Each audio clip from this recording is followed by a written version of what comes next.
ሰላም እንዴት አላችሁልን? ክብራን የታላቁ የማንቸስተር ዩናይትድ ደጋፊዎች በያላችሁበት የዓለም ክፍል ሁሉ ሰላማችሁ እንደወትሮ ሁሉ ማን ዩናይትድ ኢንፎ ይመኝላችኋል። የማይክል ካሪክን ፕሬስ ኮንፈረንስ ይዘንላችሁ ነው የመጣ ነው። ነገ ምሽት 11 ሰዓት ላይ ማንቸስተር ዩናይትድ ከቪላ ጋር ጨዋታውን ያከናውናል። በኦልድ ትራፎርድ የሚከናወን ጨዋታ ነው። ከዛ ጨዋታ አስቀድሞ ማይክል ካሪክ ከጋዜጠኞች ጋር ቆይታ አድርጎ ነበር። እሱን ነው ይዘንላችሁ የመጣ ነው። ስለምታደምጡንና ቆይታችሁን ለሚቀጥሉት 12 ደቂቃዎች ከኛ ጋር ስለምታደርጉ ከልብ ነው የምናመሰግነው። ማይክል ካሪክ በብዙ ጉዳዮች ላይ ጥያቄ ቀርቦለታል። በተለይ ደግሞ ከሰሞኑ የነበራቸው የረፍት ጊዜና እንዲሁም ደግሞ ከጉዳት የተመለሱ ተጫዋቾች እንዳሉ የቡድን ዜናውን እንዲያብራራ ተጠይቆ መመለስ ይችላል። ስለ ፖል ስኩልስ ከኒውካስል ሽንፈት በኋላ ስለሰጠው አስተያየትና ስለሱ ሪያክሽን ምን እንደተሰማው እናም እንደዚህ ነገሮች ሲፈጠሩ በምን አይነት መንገድ ሃንድል እንደሚያደርጋቸውም ተጠይቆ ለመመለስ ሞክሯል። ሞርጋን ሮጀርስን በአስቶን ቪላ ቤት አሰልጥኖታል ወይም ከሲቲ አካዳሚ መጀመሪያ በትልቅ ደረጃ እንዲጫወት ያደረገው ማይክል ካሪክ ነው። እና ሞርጋን ሮጀርስ ስላደገበት መንገድና በፍጥነት የእንግሊዝ ብሔራዊ ቡድን ተጫዋች ስለሆነበት ሁኔታ ጠይቀውት ምላሽ መስጠት ችሏል። ስለ ጀደን ሳንቾም እንዲሁ ጠይቀውት ነበረ። ጀደን ሳንቾ በማንቸስተር ዩናይትድ በነበረበት ጊዜ ወይም ሲፈርምም እሱ የማንቸስተር ዩናይትድ አሰልጣኝ ነበር ማይክል ካሪክ። እናም የኦሌ ጉናር ሶልሻየር ስንብት በኋላ በማንቸስተር ቤት ውስጥ 3 ጨዋታዎችን ሲያሰለጥን 2 ጎሎችን አስቆጥረው ነበር ጀደን ሳንቾ እና ብቃቱ ለምን እንደወረደና አሁን እንዴት እንደሚመለከተው በቪላ ቤትም ጠይቆት ምላሹን መስጠት ችሏል። እንዲሁም ከሽንፈቶች በኋላ ምን አይነት ሪያክሽን እንደሚኖረውና ይሄኛው ጨዋታ የቪላው ጨዋታ ካረጋቸው ጨዋታዎች ሁሉ እስካሁን ካረጋቸው ጨዋታዎች ሁሉ ወሳኙ ጨዋታ እንደሆነም ጠይቆት ለመመለስ ሞክሯል። እዚህ ጋር ኢንተረስቲንግ ጉዳዮችን ለማብራት ይሞክራል። ስለ ጄጄ ገብርኤል ስለ አዲሱ ወጣት የማንቸስተር ዩናይትድ አካዳሚ ታለንትም ጠይቀውታል።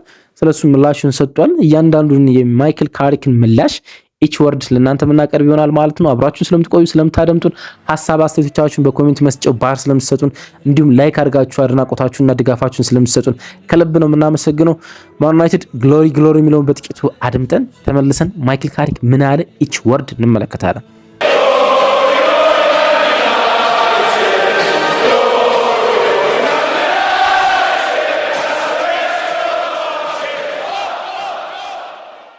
የማይክል ካሪክ ፕሬስ ኮንፈረንስ የጀመረው በለበጣ ነው ልትሉ ትችላላችሁ። እርግጥ ቀልዴን ነው።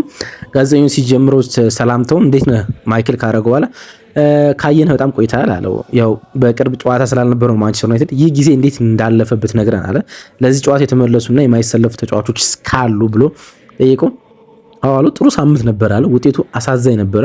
ጨዋታው ያለቀበት መንገድ በእርግጥም ቅር የሚያሳይ ነው። ያንን ተረድተን አይተን ተምረንበታል አለ። የኒውካስሉን ሽንፈት ነው ለማለት የወደደው ማይክል ካሪክ በዚህ ሳምንት በደንብ ሰልጥነናል፣ ልምዶችን ወስደናል፣ በደንብ ከተጫዋቾች ጋር ተገናኝተናል፣ ልጆቹ አሁን እሁድን በጉጉት የጠበቁ ነው ሲል ነው ለመናገር የሞከረው። ከቡድን ዜና አንጻር አለው ጋዜጠኛው ማቲያስ ዴሊት፣ ሜሰን ማውንት፣ ሊሳንድሮ ማርቲኔስ መቼ ሊመለሱ እንደሚችሉ ፍንጭ መስጠት ይችላል ወይስ ተመልሰዋል ብሎ ጠየቀው።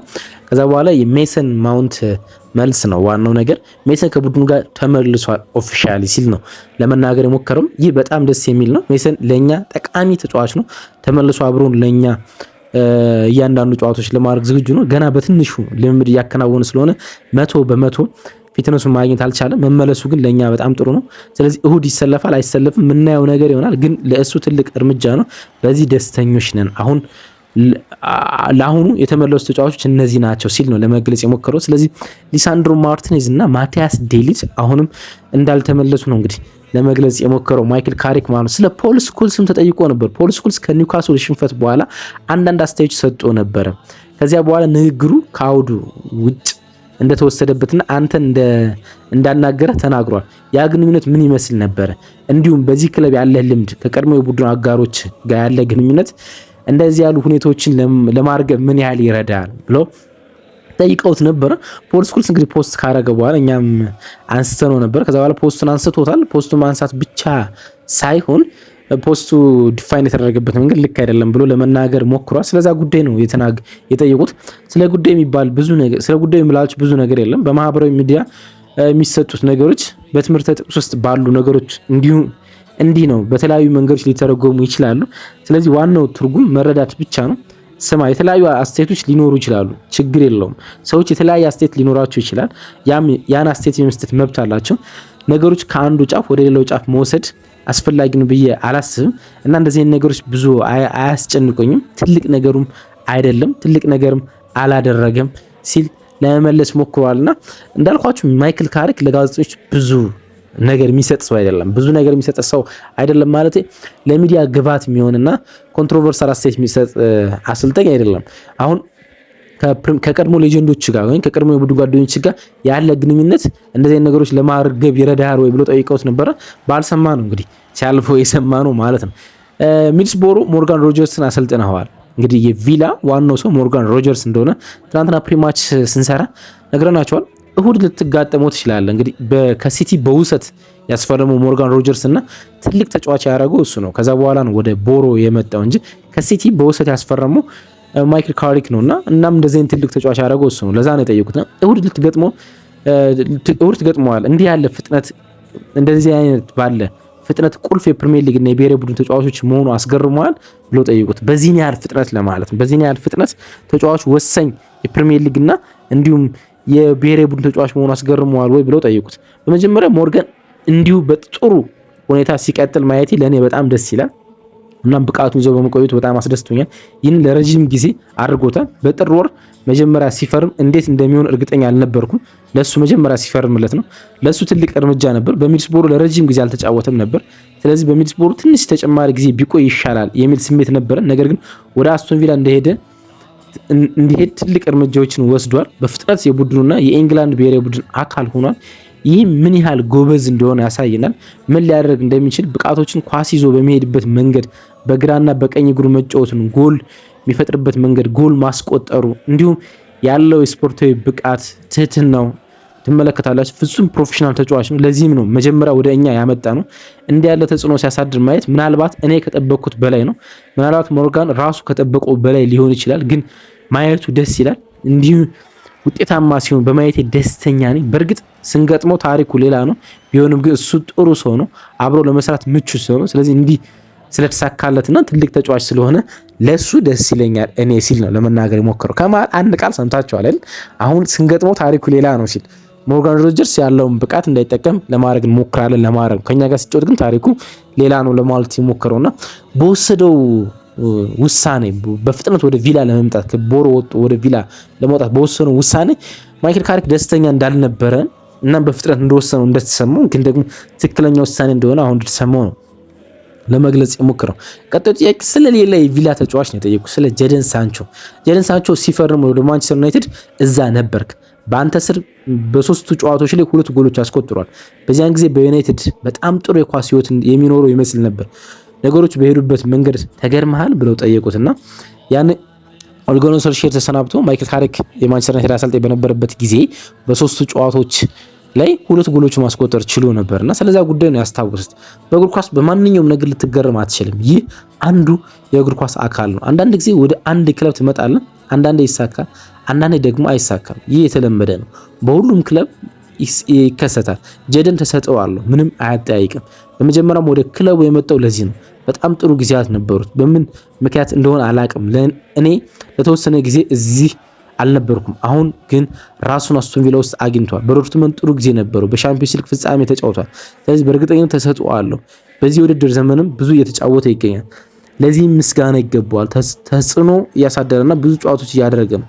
ወደፊት ምን እንደሚሆን በሂደት የምንመለከተው ጉዳይ ይሆናል ብሎ ነው ለመግለጽ የሞከረውና ጀደን ሳንቾ ባልተሳካባቸው ጊዜያቶች ወይም ደግሞ ጥሩ ባልተጫወተባቸው ጊዜያቶች እዚህ አልነበርኩምና ነገሮችን ላብራራ አልችልም ነው ለማለት የሞከረው ካሪክ ማለት ነው። በመጨረሻ ጋዜጠኞቹ ያቀረቡለት ጥያቄ በሁለት ትልልቅ ጨዋታዎች ላይ የጀመርከው፣ በእርግጥ እያንዳንዱ ጨዋታ ትልቅ ትርጉም ይሆናል። ነገር ግን ከመጀመሪያው ሽንፈት በመምጣት ከቪላ ጋር ለሻምፒዮንስ ሊግ ለማለፍ ያላችሁ ፉክክስና ይህ ከመጀመሪያዎቹ ቀናት በኋላ ትልቁ ጨዋታ ወይም ትልቁ ፈተና ይሆናል ብለው ጠይቀውት ነበር። እዚህ ጋር በጣም ኢንተረስቲንግ ነው። ምን ሊመልስ ይችላል የሚሉትን ጉዳዮች በትኩረት ነው ስመለከታቸው የነበር። ምክንያቱም ማሰልጠን ሲጀምር የጀመረው በትልልቅ ጨዋታዎች ነው አይደለም። ማንቸስተር ሲቲን፣ አርሰናልን አሸንፎ ነው የጀመረ። በትልልቅ ጨዋታዎች ነው የመጣ።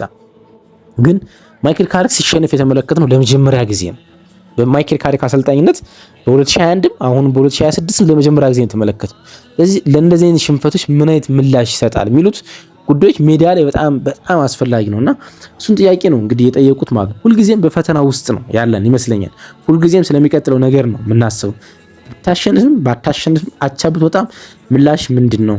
ምንድነው የሚመስለው? ስሜቱስ እንዴት ነው? የተሻለ ነገር እናድርግ፣ ለሚቀጥለው ጨዋታ መነሳሳታችን ምንድነው የሚሉትን ነገሮች በጣም ወሳኝ ናቸው። ዋናው ነገር ሽንፈት ስለሆነ ትንሽ ለየት ያለ ስሜት እንደሚኖር እረዳለሁ።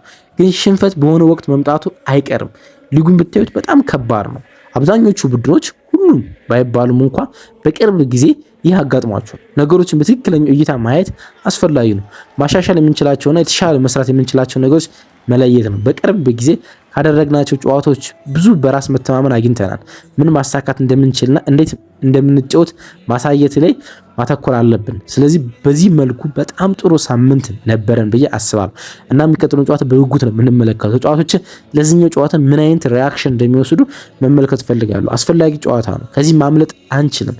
ግሩም ጨዋታ ነው። አሁን ለብዙ ነገር የምንጫወትበት ደረጃ ላይ ደርሰናል። ስለዚህ ሁኔታው በአሁኑ ጊዜ በደስታ የተቀበልነው ነው። ሁኔታውን በደስታ የተቀበልነው ነገር ላይ ነው የምንገኘው። ነገር ግን የሚቀጥለውን ጨዋታ በጉጉት መጠበቅ አለብን። በጉጉት መጠበቅ ብቻ ሳይሆን ሪያክት ማድረግ አለብን።